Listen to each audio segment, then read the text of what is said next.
హైవ్యూర్స్. ఆమె వయసు 52 సంవత్సరాలు. ఆమెకు కొడుకున్నాడు, పెద్ద కొడుకు. అతని వయసు ఎంతో తెలుసా? 28 సంవత్సరాలు. 28 22, ఐ థింక్ 22 తబ్బెట్టినట్టు తమ్ముళ్ళు నేను మారుస్తా. క్రాస్ సెక్స్ 28 సంవత్సరాలు. ఆమె వయసు 52 సంవత్సరాలు, పెద్ద కొడుకు వయసు 24 సంవత్సరాలు, 28 సంవత్సరాలు. మొగుడు వయసు వచ్చేసి 56 58 సంవత్సరాలు. ఈమెకి సోషల్ మీడియా ఒకటి పరిచయం అయ్యాడు, వాడి వయసు 30 సంవత్సరాలు.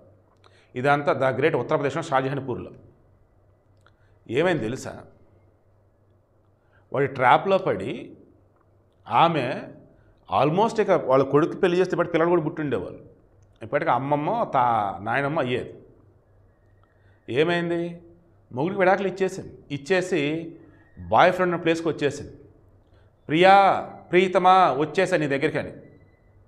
ఎవరు నువ్వు, ఏంటి కథ అంటే, రేయ్ లవర్స్ రా మనం, నువ్వు నేను ప్రేమించుకున్నాం కదా అంటే, సరే అయితే ఇప్పుడు ఏంటి, పెళ్లి చేసుకుని నేను వచ్చేసా. ఈ వయసులో నిన్ను పెళ్లి చేసుకుని నేనేం చేయలేదు తల్లే, నా వయసు 30 సంవత్సరాలు, నీదే 52 సంవత్సరాలు, ఇందులో ఇప్పుడు అసలు పెళ్ళి ఏంటి అని చెప్పేసి అన్నాడు. మా ఆయన కాదని నీ దగ్గరికి వచ్చాను రా, విడాకులు కూడా అయిపోయినాయిరా, నాకు 8 మంది పిల్లలు రా, 8 మంది పిల్లలు మళ్ళీ ఆమెకి. దాన్ని ఇంకేంటి, ఇప్పుడు నన్ను పెళ్లి చేసుకోకపోతే నేను చచ్చిపోతా అంటుంది. నీ సావు నువ్వు సావు, నా సంబంధం లేదన్నాడు. పోలీస్ స్టేషన్కి వెళ్ళింది. పోలీస్ స్టేషన్లో కంప్లైంట్ చేసింది.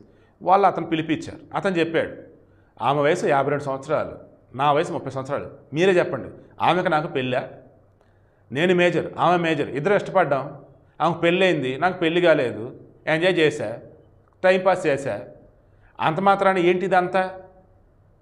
కోర్టులు కూడా చెప్తున్నాయి బలవంతంగా పెళ్లి చేయకూడదని, మీరు ఇప్పుడు నా పెళ్లి చేయలేరు అని. నేను చేసిన తప్పు కదా, ఆమె ఇష్టపడింది, నేను ఇష్టపడ్డా, ఎంజాయ్ చేసాం, అయిపోయింది ఇంకంతే. ఆమె దగ్గర నాకు పంపండి, నా దగ్గర నన్ను పంపండి. ఆమెను పెళ్లి చేసుకుని నన్ను ఫోర్స్ చేసినా, ఆమె ఏదైనా చేసుకున్నా, నన్ను ఫోర్స్ చేస్తే మీదే తప్పు, ఆమె ఏదైనా చేసుకున్నా ఆమెదే తప్పు, నాకైతే ఏ సంబంధం లేదు అన్నాడు. దీన్ని బట్టి మీకు ఏమర్థమైంది?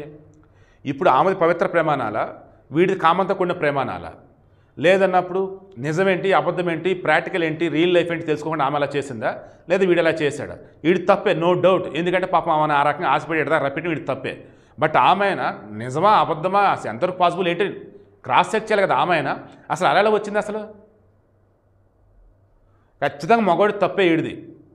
కామంతో కటకటలాడుతూ ఉన్నాడు, కుర్రామ ముసలి ఉన్నది అనవసరం అనుకున్నాడు, ఎంజాయ్ చేసే చేశాడు. ఆమె వచ్చేసి మొగుడిని కాదని చెప్పేసి రావటం ఆ వయసులో ఏంటి అసలు? అది ఎంత ఫులిష్నెస్ అసలు అది. సో దయచేసి తెలిసిన వాళ్ళైనా తెలియని వాళ్ళైనా ఆడవాళ్ళతో ఎంతవరకు ఉండాలో అంతవరకు ఉండండి.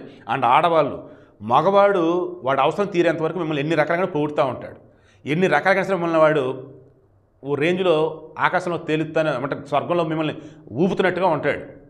జాగ్రత్త. దయచేసి కాపురాలు కూల్చుకోవద్దు, దయచేసి జీవితాన్ని చిన్న భిన్నం చేసుకోవద్దు.